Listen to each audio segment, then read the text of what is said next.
All right, good morning everybody. Gonna do something a little different today.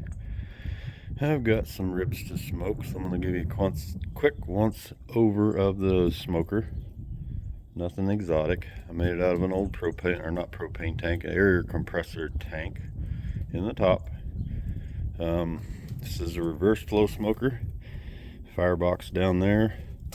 In the bottom of the inside of the tank there is a plate, so the heat and the fire comes up in there, across, up and back through whatever you're cooking and out the smokestack. Gets a little better results. Nothing exotic. Keeps from creating a hot spot right in there, coming up out of there. Got a draft right there in the side, and I've got a fire lit now. It's starting to take hold. What I'm going to do now that's starting to take hold is I'm going to close this top lid. I open it all up, get the fire start burning and let it get going. If I close that up,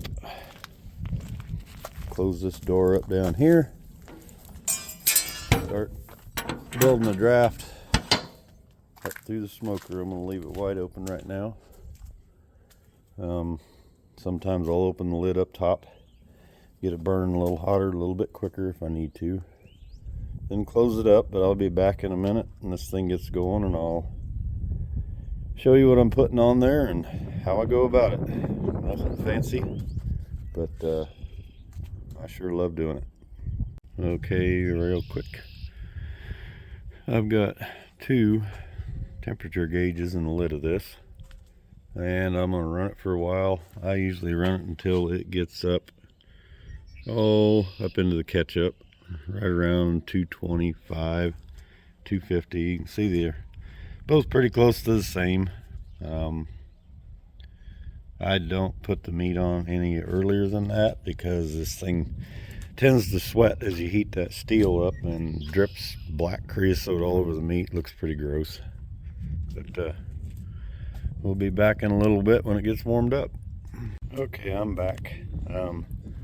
Got some good stuff to put in there, and we're up there pushing 300 degrees. It'll bring the temperature down. When I put these cold ribs in, while I'm thinking of it real quick, I am using applewood, probably one of my favorites. These are baby back ribs. I put the rub all over them yesterday.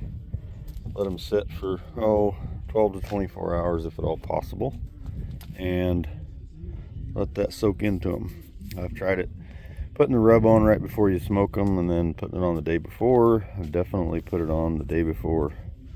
It's a lot better flavor. I'm gonna get these all stacked in there, and I'll give you a quick shot of that, and then we'll be back in, I'm gonna smoke them in here, start out with 2 hours. I'll check back in a little bit. Okay, I've got them in there. Stack of baby back ribs along there.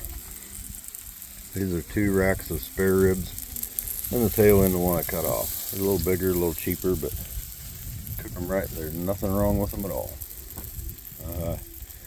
I'll be back in about an hour maybe, and check in on these, give you another little view of them, make them look pretty.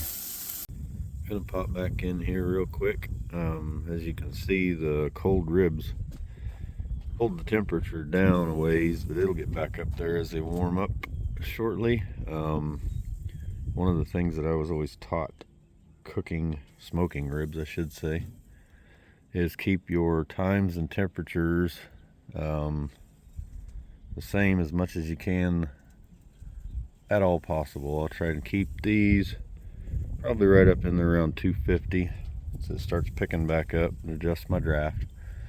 Smoking ribs for about 2 hours, and then I'll pull them out, put them in pans, cover them up, stick them back in there to cook for another hour and a half, maybe 2 hours, and I'll lay them in here, put the sauce on them, and let that candy up a little bit, and they'll be done. Top the fire off a little bit, and it's an hour later. Let's see what we're doing to these things. Temperature on that one's about 250, 225, staying right where I want it. Yeah, looking just about right. Looking quite nice. Ought to be good to make somebody fat, myself included. Check back in again here in about an hour and ready to put them in the pans. Alright, 2 hours later, I'm going to take the ribs out of there, put them in pans like this, cover them in foil, and we'll put them back in there for at least an hour and a half to 2 hours. And I'll be back. Alrighty, here we are at 4 hours. I left them in here for 2 hours. The wind was giving me troubles keeping the temperature up, but not too bad. Gonna pull them all out of these pans, lay them in there, and put some barbecue sauce on them, and almost done. Yeah, I'll get them. Whoops. And get them all doped up nice and pretty. Kind of fun reaching in this thing. Get them all slathered up, ready for the next round. Alright, got them all doped up, slathered up, ready to close them up for about another half an hour. You can usually tell when the meat starts pulling back on the end of the bones. They're hitting just about right.